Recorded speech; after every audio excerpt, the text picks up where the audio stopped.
Hello students, welcome to easy math for JEE. I am Ujjwal Kaushik, your friend. जो भी students IIT JEE की preparation कर रहे हैं उनके लिए हमारा चैनल बहुत यूजफुल है।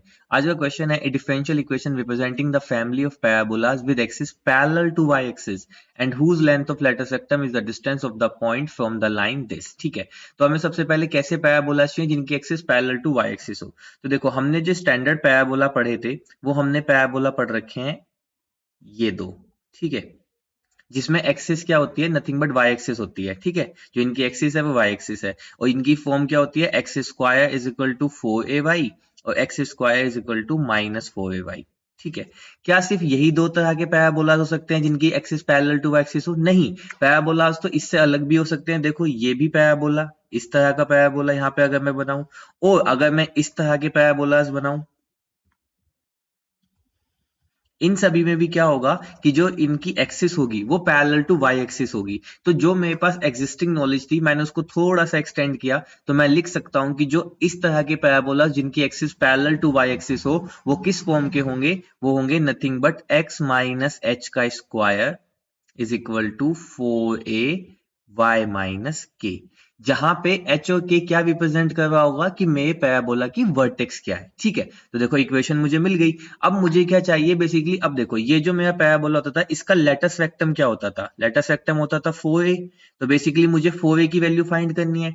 जो मुझे गिवन है कि लेटस रेक्टम क्या है, distance of the point from the line. ठीक है, तो डिस्टेंस निकाल देते हैं। तो ये है मेरा पॉइंट 2, -3। इसका डिस्टेंस किस लाइन से? 3x plus 4y is equal to 5 से। तो हम जानते हैं distance is nothing but perpendicular distance क्या होता है? 3 into 2 6 -12 -5 upon under root of 3 का स्क्वायर यानी कि 9 प्लस 4 का स्क्वायर यानी कि 16।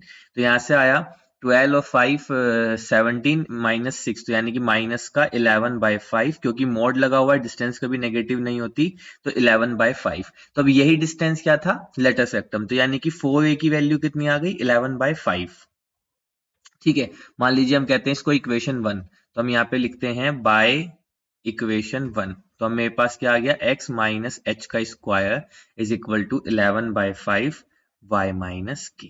ठीक है, ये आ गई अब मेरे पास इक्वेशन। अब मुझे क्या फाइंड करना है? डिफरेंशियल इक्वेशन फाइंड करनी है। देखो डिफरेंशियल इक्वेशन कैसे फाइंड करते हैं, यहाँ पे मेरे पास कितने कांस्टेंट हैं? नेसेसरी कांस्टेंट h और k। तो यानी कि मुझे दो बार डिफरेंशिएट करना होगा इनको रिमूव करने के लिए। ठीक है, तो चलिए करते हैं differentiation with respect to x।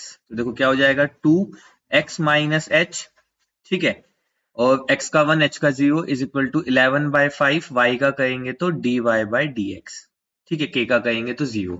तो अब मेरे पास क्या बच गया? सिर्फ और सिर्फ यहाँ से बच गया x माइनस एच। अब मैं क्या करता हूँ, इसको फिर से डिफरेंशिएट कर देता हूँ। तो फिर से डिफरेंशिएट करने पे यहाँ क्या बच जाएगा? 2। ठीक है, x का हो जाएगा 1 और 2 -2h का 0 इज इक्वल टू 11/5 कांस्टेंट है और ये हो जाएगा d2y/dx स्क्वायर।